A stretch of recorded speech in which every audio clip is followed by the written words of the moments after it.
Fala, torcedor do Verdão. Palmeiras que se classificou ontem na Copa do Brasil, onde batemos mais uma vez o Jacuipense por 4-1 lá no Estádio do Café em Londrina, com uma grande torcida palmeirense. Palmeiras jogou praticamente em casa e fez a sua parte e venceu muito bem, né? Logicamente, o time baiano não é uma régua aí para o Verdão, o Palmeiras precisa melhorar e teve uma boa notícia ontem por conta do bom desempenho do Felipe Anderson. É lógico, né, torcedor? Ele precisa jogar em jogo grande também, mas já foi um bom indício, não é mesmo? Eu separei aqui um corte da programação, deixa o like, não esqueça de se inscrever no canal, bora para o programa. Palmeiras garantiu a sua classificação ontem também a oitavas de final da Copa do Brasil. Já tinha bem encaminhado, né, essa classificação, só que goleou o Jacuipense mais uma vez. O Vinícius Nicoletti chegando com as informações, agora do outro lado ali do muro, que tá um pouquinho mais tranquilo por aí, né, Nicoletti? Bem-vindo mais uma vez, amigo. Tudo bem, Glaucia, novamente, bem mais tranquilo por aqui, né? O Palmeiras garantiu a classificação às oitavas de final da Copa do Brasil, goleou a Jacuipense lá em Londrina, o jogo foi em Londrina, no interior do Paraná, e com bônus, poupou, preservou os principais jogadores, por exemplo, o Carlos Miguel, o Flaco Lopes, o Marlon Freitas, eles nem entraram em campo, o Gomes revezou ali com o Murilo, né? Ele não tinha o Fux que estava machucado, então entrou o Benedetti na função de zagueiro pelo lado esquerdo, e aí eles revezaram do lado direito o Gomes e o Murilo. O Arias entrou no finalzinho da partida, o Sousa também foi preservado, então ele descansou aí os principais jogadores, alguns não viajaram, né? O caso do Paulinho, o Andréas Pereira com dores, o Alan que estava com dores na panturrilha, e conseguiu essa classificação à próxima fase da Copa do Brasil. Agora as atenções voltam para o Campeonato Brasileiro, jogo contra o Cruzeiro no final de semana, o jogo será na Arena Barueri, e fica essa questão, quem retorna à equipe, porque 5 ficaram aqui na academia de futebol. Não tem o Alan, que já está suspenso, o Fux dificilmente volta, a questão fica em cima do Andréas Pereira. Se ele treinar na sexta-feira, joga no sábado contra o Cruzeiro. Paulinho e o Arthur devem voltar, o Paulinho foi preservado, poupado, nem viajou, e o Arthur está fazendo a transição física. Então esse time do Palmeiras que chega forte aí para a sequência da temporada, defendendo a liderança do Campeonato Brasileiro. O técnico Abel Ferreira falou sobre isso, não muito sobre o jogo, mas sobre o desempenho do Palmeiras nessa temporada, porque o Palmeiras está sendo bastante cobrado na questão do desempenho, ainda não tem a nota artística, como já falou aqui o João Martins em uma entrevista coletiva, mas o treinador palmeirense falou sobre isso. Vamos acompanhar. Não é a torcida, é a imprensa. Não é a torcida, são vocês, a imprensa. Alguns da imprensa. Porque os vossos clubes que vocês gostam, só por não estarem bem, vocês não podem dizer bem dos vossos clubes, então dizem mal do Palmeiras. Desculpa. Por isso é que eu digo aos meus jogadores, ouçam a realidade. Sabem o que é que eles mais repetem? Os da realidade. Gratidão. Obrigado por tudo que têm feito. Continuem. Não liguem ao que a imprensa diz. Sim, às vezes jogamos mal. Às vezes acho engraçado. Eu no Brasil tenho expressões que eu vou levar para a minha vida toda. Vou-vos dizer a última. Aqui há muitos tudólogos. Sabe o que é o tudólogo? Fala de tudo, mas não percebe de nada.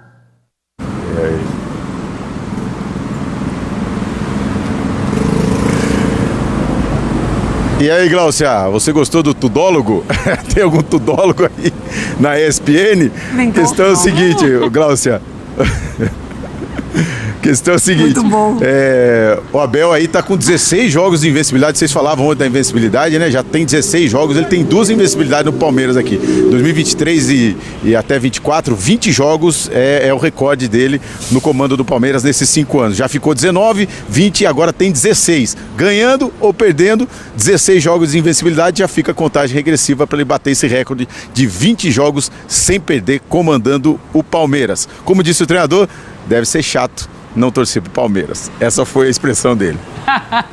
Tudólogo é o que mais tem no mundo. Fala, 4 jogos para ele bater esses 20, Cruzeiro, Cerro, Flamengo e Barranquilla. Para ele chegar, né? Para ele preencher as casinhas. Preencher. Pois é. Pelo menos aí na vizinhança, ele tem razão, né, Nicoletti? Tá mais tranquilo esse lado do muro aí na manhã dessa quinta-feira. Um beijo, amigo. Bom trabalho para vocês. Valeu, beijo. Valeu, boa. Sobre o Palmeiras, vamos começar com aquela sua então, Bruno. Já tá no espn.com.br, como é que é? O parça do Endrick, que pode ser vendido, cria da academia e que vai pingar o dinheiro pro Palmeiras. Quem que é, Bruno? Pois é, esse é um. Aliás, durante a live eu tô tentando confirmar uma outra informação envolvendo também um outro jogador formado no Palmeiras, o Pedro Lima, joga em Portugal, enfim, volante. É outro que está fechando com o Sporting. Mas no caso específico do Gabriel Silva, que foi parceiro do Endrick na formação, enfim, na base do Palmeiras, ele hoje pertence ao Santa Clara dos Açores, onde eu inclusive passei as minhas últimas férias. E ele está sendo negociado, está num processo de negociação com o Sporting. O valor gira em torno de 5 milhões de euros, mais ou menos 30 milhões de reais na cotação atual. O Palmeiras é detentor de 50% da mais-valia da negociação e também tem uma porcentagem em relação a mecanismo de solidariedade, pouco menos de 3%. E aí agora, durante a live, fazendo as contas com o Daniel Bocato, nosso querido Daniel Bocato, tentando entender melhor a questão da porcentagem dos valores para ser o mais direto possível. Se o negócio vier a ser fechado nas próximas horas ou nos próximos dias, de fato por 5 milhões de euros, o Palmeiras, juntando mais-valia e também a questão do mecanismo de solidariedade, recebe pouco mais, ali perto dos 12 milhões de reais. Eu não vou falar aqui em euros, enfim, para quem está no Brasil é mais fácil, cerca de 12 milhões de reais é que o Palmeiras espera encaixar com essa negociação em andamento envolvendo o Gabriel Silva, atacante de lado que foi formado no Palmeiras e já está aqui em Portugal há mais ou menos 3 anos representando o Santa Clara. Então é um dinheiro, né? Naquela conta que a gente sempre faz aqui, que o Palmeiras planeja vender ou receber em negociações 300 milhões de reais. Esse é um pouquinho que também entra na conta e vai literalmente enchendo o porquinho ali, né, Hernan? Porquinho ali, o porquinho. 12 milhões já ajuda, não é... Não... O Palmeiras precisa de fluxo de caixa, isso eu ouvi ontem. Ah, ouviu? O Palmeiras pode fazer uma venda, porque eu perguntei assim, e o Alan? Vocês estão fazendo jogo duro que eu sei, eu falei. Vocês estão fazendo jogo duro. Não, vamos ver como é que vai ser aí a janela quando abrir, mas de repente uma venda pode acontecer exatamente para isso, fluxo de caixa e tal. Porque assim, quando o clube tem um problema de fluxo de caixa, não quer dizer que o clube está falido, tá? Não. Mas muito clube falido usa o fluxo de caixa como desculpa. Para justificar, entendi. Entendeu? Para vocês entenderem o cenário. No caso do Palmeiras, que é um clube financeiramente saudável, muito saudável, como diria o Everton, muito, mas muito rico. Isso. Às vezes o fluxo de caixa, porque assim, não é abrir o cofre, vai lá e tira 50 milhões e coloca aqui na conta corrente para ter fluxo. Não é assim que funciona. É dinheiro investido, dinheiro gerido e tal. E aí o Palmeiras precisa e já sente algumas dificuldades com o fluxo de caixa. E uma venda às vezes resolve. Mas, essa daí já ajuda. E a do Alan, você entende que pode acontecer? Vai depender muito de quem vai chegar, como vai chegar e a conversa com o Palmeiras. Mas o Palmeiras, por enquanto, tranca a porta. Tá. Aliás, só uma informação de campo.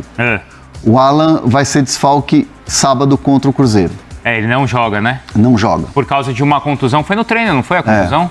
E ontem não viajou, não jogou porque tá contundido. E aí ele tá fora. Deixa eu até pegar aqui, ó. Então, mas aí sabe o que eu acho que pode acontecer? O Arias, né, joga lá pelo lado direito. Mialgia na panturrilha esquerda. Uhum. Essa é a lesão que ele tem. Hein, Hernan? Porque o Arias entrou ontem, não entrou? Aí o Arias joga do lado direito. O Arias joga. O Arias joga do lado direito. Não, o Arias é o que a gente estava falando de uma saída do Alan. Isso. Porque o Arias, eu acho que a melhor posição do Arias é do lado direito.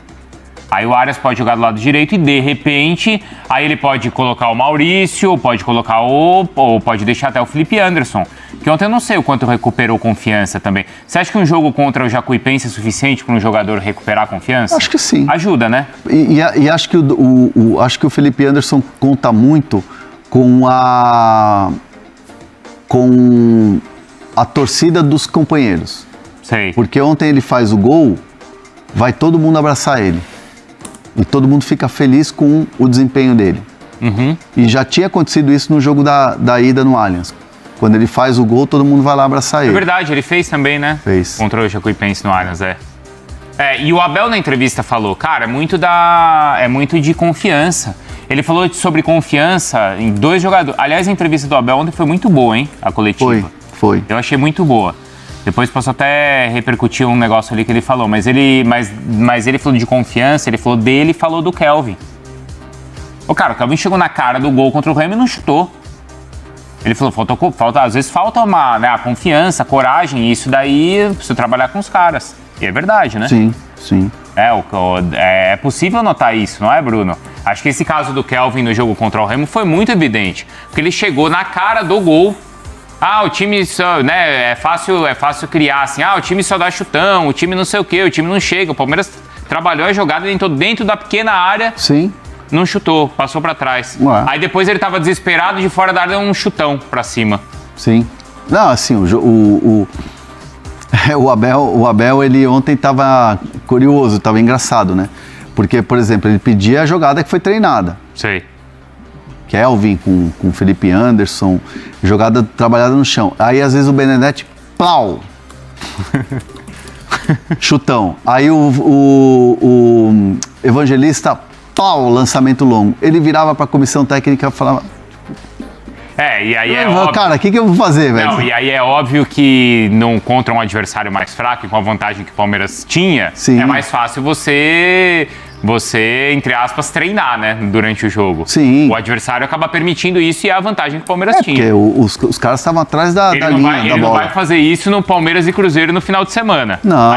O nível do jogo é outro. Não, e eu acho que até a estratégia é outra, tudo muda, né? Isso, não é assim, tipo, contra time bom, chutão, não. E contra time ruim joga que nem a Espanha de 82. Não. Ou o Brasil de 82. De 82, a Espanha também jogava bem. E quando sabe o que acontece? Quando o Gustavo Gomes começa a passar do meio de campo, ele já começa assim, ó, fazer o sinalzinho assim pro Flaco entrar na área. Mas eu falei que a entrevista foi boa, porque assim, o que acontece? O que vai repercutir da entrevista? Os 30 segundos finais.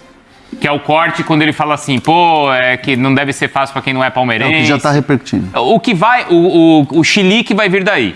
Que é o seguinte, tá criticando o Palmeiras quem é da imprensa e que não torce pro Palmeiras. Isso os 30 segundos finais da entrevista. Só que a entrevista toda teve 20 minutos. Sim. Em 20 minutos, se você ouvir, primeiro, ele tava de boa e ele mesmo falou assim, hoje eu tô muito mais fácil porque eu tô numa boa, às vezes eu tô irritado com a arbitragem, às vezes eu tô irritado com o time, eu venho aqui, falo um monte de coisa e exagero. Ele falou na entrevista ontem. Sim. E ele falou, o problema que o Palmeiras tem tido não é sempre que a gente joga bem. Ele falou que o problema que o Palmeiras tem enfrentado é quando ele joga contra o adversário que está muito atrás, e a maioria dos adversários, a maioria vai jogar assim contra o Palmeiras. Ele falou, como aconteceu contra o Remo, com 1 a menos, como aconteceu contra o Corinthians. Então ele reconhece esse defeito que tem esse problema que ele ainda não conseguiu corrigir na equipe dele, né? E são correções que naturalmente são feitas durante a semana. E ele não consegue fazer porque o time não treina, o time só joga. A entrevista que eu fiz com ele antes do jogo, ele deu algumas letras importantes. Eu não vi, essa eu não vi. Eu tava vendo o jogo do Peixão. É lógico. Tá. Do Ney, flutuando. Fez bem. O que acontece? Foi antes, né? Foi antes. O Abel, ele entende que há um desgaste muito grande do time, e principalmente nessa semana. Porque assim, a pergunta que eu faço muitas vezes o comandante é importante em grandes batalhas estar junto com seus comandados. Até brinquei, citei Gladiador, o filme. Tem o Russell Crowe lá. Sim.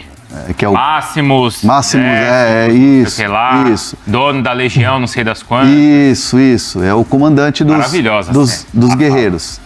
E aí eu falo, tem se falado muito que quando você não está no banco, o time cai de rendimento.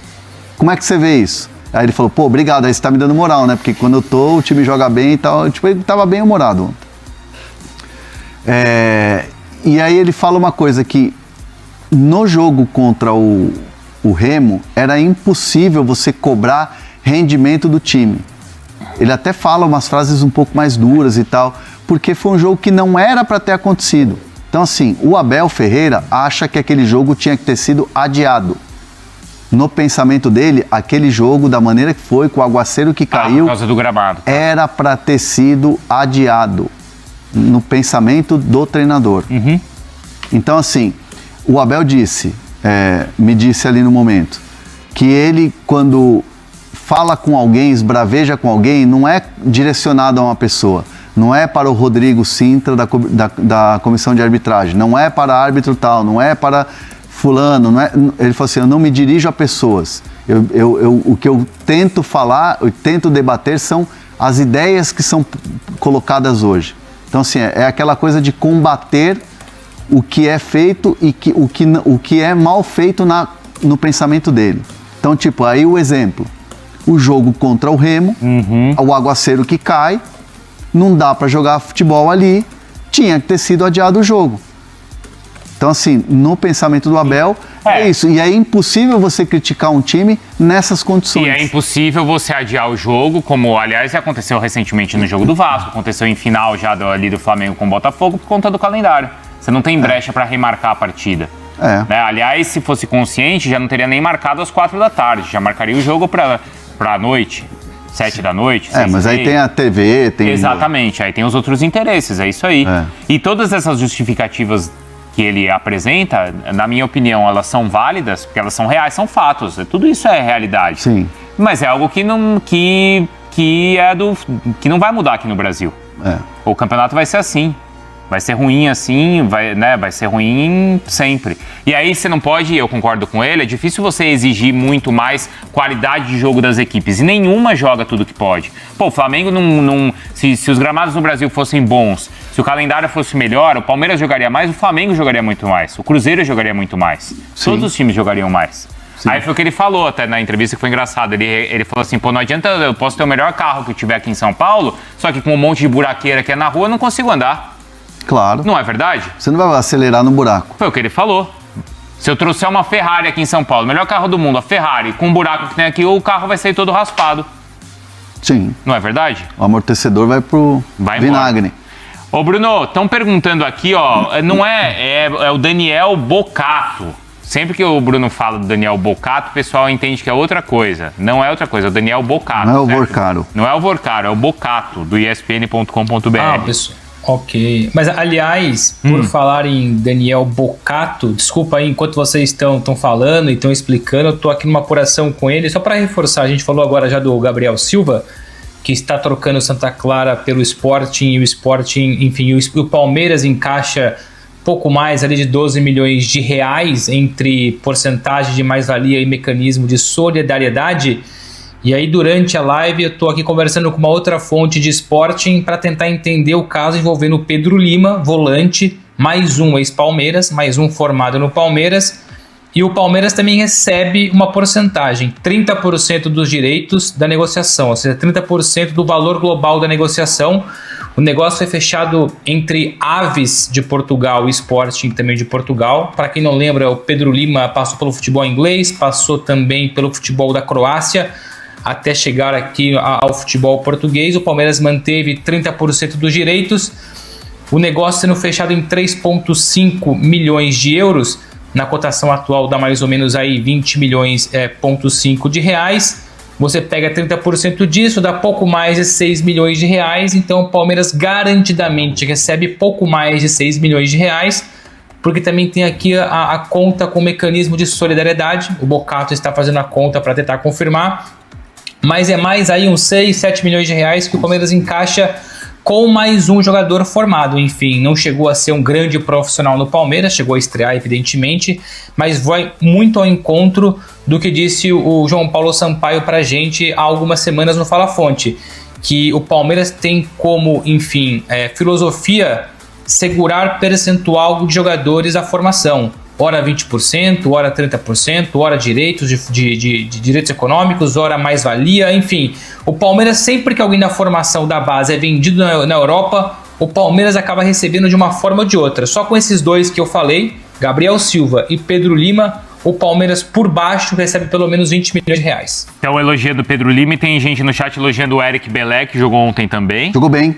Jogou, né? No segundo tempo ele ficou mais sumidinho, mas no primeiro tempo ele jogou bem. Fala, torcedor da Sociedade Esportiva Palmeiras. Verdão agora vira a página na temporada e vai pensar no seu próximo desafio. Depois da boa classificação, já esperada em cima do time da Jacuipense, que é um time muito fraco, Palmeiras ficou no agregado ali de 7-1, ainda tomou um gol ali no finalzinho, né? Mas era um time totalmente reserva também do Verdão, tinha alguns titulares ali, mas também, torcedor, temos que levar em consideração, né, que o gramado também não era lá essas coisas, apesar que me surpreendeu, achei que era pior, mas o Verdão fez a sua parte, venceu, passou por cima do time baiano e agora vai ficar esperando o sorteio da próxima fase da Copa do Brasil, que já vai ser oitavas de final. Agora, torcedor, Palmeiras no sábado já vai ser o próximo confronto de Campeonato Brasileiro, onde vamos encarar o Cruzeiro no Nubank Park. É um jogo difícil, o Cruzeiro tem um time tecnicamente muito bom, né? Com jogadores estrelados, jogadores ali que tem até um certo renome,